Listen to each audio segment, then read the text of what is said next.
Hello friends, तो यह हमारा डिज़ाइनर कुर्ती बनाने का सेकंड पार्ट है। फर्स्ट पार्ट में हमने कटिंग की थी, तो अब हमने यहाँ पर नेक की पट्टी कट की है, जिसे हमने फैब्रिक के ऊपर आयरन की मदद से चिपका लिया है। और अब हमने यहाँ पर हाफ इंच का साइड में एक्स्ट्रा मार्जिन रखा था, जिसे हम फोल्ड कर रहे हैं। तो हमें यहाँ पर एक पैर की गैप पर एक जैसे से फोल्ड करना है। उसके बाद में जो एक्स्ट्रा फैब्रिक है उसे हम कट कर लेंगे। इसी तरीके से दोनों पट्टियाँ हमने रेडी कर ली है। तो यहाँ पर जो स्ट्रेट वाला हिस्सा है वहाँ पर हम बटन लगाएंगे। तो बटन के लिए हमें यहाँ पर डोरियाँ लगानी होगी।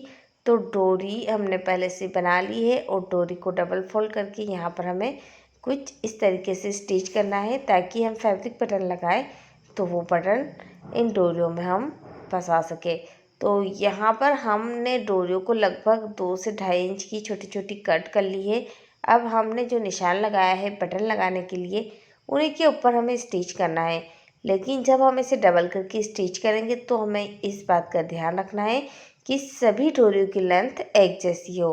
अगर सबकी ज़्यादा है तो ज़्यादा ही रखनी है, और सबकी कम है तो सभी की हमें कम ही रखनी है। तो यहाँ पर सभी डोरियों को हम एक जैसे अच्छे से स्टिच कर लेंगे। तो यहाँ पर हम इसे सिर्फ शो के लिए रखेंगे, क्योंकि अगर हम इसे खुला रखेंगे तो नीचे से स्किन नज़र आ सकती है। अगर आप इसे खुला रखते हो तो नीचे की तरफ फैब्रिक लगा लो, ताकि नीचे से हमारी स्किन नज़र नहीं आए, क्योंकि इससे हमारी नेकलाइन ज़्यादा लंबी हो जाएगी। और अगर किसी को स्किन दिखने से कोई प्रॉब्लम नहीं है तो आप ऐसे ही भी रख सकते हो। तो हमने यहाँ पर एक लगभग 3 इंच का फैब्रिक लिया है, जिसे ऊपर से फोल्ड करते हुए जहाँ से हमारे बटन लगने हैं वहाँ पर हमने इस पट्टी को स्टिच कर लेना है, जिससे कि जब हम बटन भी लगाएंगे और मान लो अगर हम स्टिच नहीं भी करते हैं तो भी हमारी स्किन नीचे से नज़र नहीं आएगी। कुछ इस तरीके से यह सेट होगा। अब हम यहाँ पर जो हमने नेक पट्टी रेडी की थी उस पट्टी को लेंगे और स्टिच कर लेंगे। तो यहाँ पर हम इस पट्टी की लगभग हाफ इंच पर सिलाई लगाकर स्टिच करेंगे। उसके बाद में गोलाई वाले हिस्से और कॉर्नर वाले हिस्से पर कट लगाकर पट्टी को पलट लेंगे, और फिर इसको हम ऊपर से सिलाई लगाकर सेट कर देंगे। तो यहाँ पर कॉर्नर को हमें पलटते वक्त अच्छे से निकालना है। तो आप देख सकते हो कि हमारी पट्टी और डोरियाँ बहुत ही अच्छे से और इनविजिबल स्टिच हुई है। इसी तरीके से दूसरी साइड वाला हिस्सा भी रेडी कर देंगे। दूसरी साइड में हमने ना डोरी, ना लुप्पी, ना फैब्रिक कुछ भी नहीं लगाया, सिर्फ डायरेक्ट फैब्रिक के ऊपर पट्टी को रखकर पलट लिया है। अब दोनों पट्टियों को सेट करने के बाद हम नीचे एक स्टिच लगा देंगे, जिससे कि दोनों जुड़ जाएंगे। अब हमने जो कटिंग करते वक्त बीच का फैब्रिक अलग से कट किया था उसे लेंगे, और फिर उसको हम इस बीच वाले बॉक्स में स्टिच करेंगे। तो यहाँ पर हमने लगभग 3 गुना एक्स्ट्रा फैब्रिक लिया था, तो उस फैब्रिक में हमें सेंटर में सल लेने हैं। तो यहाँ पर हमें प्लेट्स एक जैसी लेनी है, ना कि कम ज़्यादा लेनी है। एक जैसी प्लेट्स लेंगे तो हमारी कुर्ती की फिनिशिंग बहुत ही अच्छी आएगी।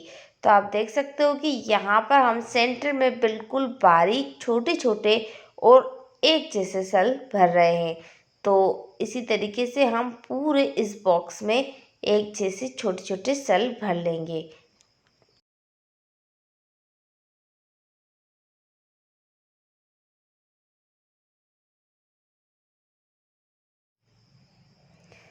यहाँ पर सभी सेल भरने के बाद में लास्ट में हाफ इंच हमें खुला रखना है, ताकि जब हम नीचे की तरफ सिलाई लगाएं तो वहाँ पर हम आसानी से सिलाई लगा सकें। तो आप देख सकते हो कि हाफ इंच फैब्रिक हमने खुला ही रखा है और लॉक लगा दिया।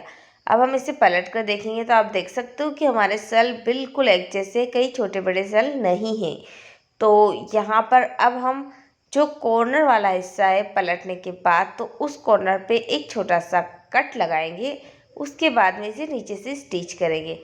तो यहाँ पर कट लगाया, उसके बाद में जो सल वाले हिस्सा है वहीं पर हम वापस से सिलाई मशीन को रखेंगे और सिलाई मशीन को आगे की तरफ लाएंगे। फिर सुई को अंदर रखकर दोनों फैब्रिक को मिलाते हुए कॉर्नर को पलट लेंगे, जैसा कि आप वीडियो में देख सकते हो। और अब इस सिलाई को हम बिल्कुल नीचे तक लगा देंगे और दोनों फैब्रिक को लास्ट तक जोड़ देंगे। तो यहाँ पर आप देख सकते हो कि कॉर्नर पर हमने कट लगाकर इसे पलटी किया है, जिससे कि हमें बाहर की तरफ सल भी नहीं देखने को मिलेगा। आप देख सकते हो बिल्कुल भी सल नहीं आ रहा है। तो इस तरीके से कट लगाकर आप कॉर्नर को पलट सकते हो। इसी तरीके से हम दूसरी साइड का कॉर्नर भी पलटी कर लेंगे और आप देख सकते हो कि ऊपर की तरफ बहुत ही अच्छे से फिनिशिंग आई है। तो इसके बाद हमारा फ्रंट साइड का हिस्सा तो रेडी है। अब हम बैक साइड का हिस्सा रेडी करेंगे। तो बैक साइड में हमने चोली कट की थी, तो चोली में हम बैक नेक की कटिंग करेंगे, उसकी पट्टी की कटिंग करेंगे, पट्टी को चोली से स्टिच करेंगे और फिर धार स्टिच लगा देंगे। उसके बाद में ऊपर से सिलाई नहीं लगाएंगे फ़िलहाल के लिए, उसके पहले हम घेर की स्टिच करेंगे। तो घेर को स्टिच करने के लिए हमने जैसे फ्रंट साइड में सल भरे थे छोटे छोटे, उसी तरीके से बैक साइड में भी छोटे छोटे सल भरने हैं। तो बैक साइड में भी हम इसी तरीके से पूरी चोली में छोटे छोटे सल भर कर स्टिच कर लेंगे। यहाँ पर जो थंबनेल है या फिर हम वायरल इमेजेस देखते हैं, तो उसमें जो फ्रॉक या जो कुर्ती है उसका फ्रंट पार्ट ही दिखाते हैं। तो हमने एक वीडियो देखी थी, उस वीडियो में हमने देखा कि बैक साइड में चोली कट की है और नीचे की तरफ घेर में सल भरे हुए हैं।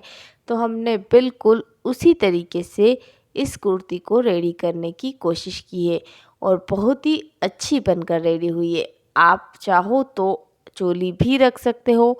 बहुत सारे यूट्यूबर्स ने पीछे की तरफ ए लाइन कुर्ती की कटिंग की है, तो आप चाहो तो ए लाइन भी कट कर सकते हो। तो यहाँ पर हमने पीछे चोली और घेर को स्टिच करने के बाद नेक की पट्टी यानी कि शोल्डर को स्टिच करेंगे और फिर नेक पट्टी को पलट कर पीछे के नेक पर भी ऊपर से हम सिलाई लगाकर स्टिच कर देंगे। तो यहाँ पर हमारे फ्रंट और बैक साइड दोनों रेडी हो चुके हैं। अब हम स्लीव्स को स्टिच करेंगे। तो यहाँ पर शोल्डर भी जॉइंट हो चुके हैं। अब हम स्लीव्स को लेंगे और स्लीव्स को स्टिच कर लेंगे। स्लीव्स को हमने फॉर्मेक की मदद से कट किया है, नॉर्मल स्लीव्स रखी है। तो यहाँ पर हमने स्लीव्स को कट करके रेडी कर लिया था। तो स्लीव्स को हम स्टिच करने के बाद फिटिंग की सिलाई लगाएंगे। तो यहाँ पर हमने बिल्कुल इमेज जैसी ही कुर्ती रेडी की है और बनने के बाद बहुत ही खूबसूरत लुक आया था इसका। तो आप इस वीडियो की मदद से आप सेम कुर्ती डिज़ाइन बना सकते हो। हमने यहाँ पर इस कुर्ती का जो डिज़ाइन है उसे बिल्कुल इमेज की तरह ही बनाया है। इमेज से हमने इसका बिल्कुल भी डिज़ाइन चेंज नहीं किया है। तो यहाँ पर हम फिटिंग की सिलाई बिल्कुल नीचे तक लगा देंगे और दोनों तरफ इसी तरीके से फिटिंग की सिलाई लगाने के बाद नीचे का जो घेर है उसे हम फोल्ड करेंगे। तो यहाँ पर आप चाहो तो पतला भी फोल्ड कर सकते हो। हमने यहाँ पर लगभग 1 इंच चौड़ा फोल्ड किया है, तो आप जैसा चाहो वैसे अपने हिसाब से फोल्ड कर सकते हो। तो यहाँ पर हमने इसे लगभग 1 इंच चौड़ा फोल्ड किया है, जैसा कि आप वीडियो में भी देख सकते हो कि हमने फोल्डिंग थोड़ी चौड़ी की है। तो नीचे की फोल्डिंग करने के बाद हमारी कुर्ती कंप्लीट होगी। तो यहाँ पर आप देख सकते हो कि आप घर पर ही अगर आपको थोड़ी बहुत सिलाई आती है तो इतना डिज़ाइनर कुर्ती घर पर रेडी कर सकते हो। और अगर आपको हमारा ये वीडियो या ये डिज़ाइन पसंद आया हो तो प्लीज़ वीडियो को लाइक कीजिए, चैनल को सब्सक्राइब कीजिए एंड हाँ, अगर वीडियो अच्छी लगी हो तो अपने फैमिली एंड फ्रेंड्स को शेयर करना ना भूलें। तो यहाँ पर कुर्ती की फोल्डिंग करने के बाद हमारी कुर्ती रेडी है।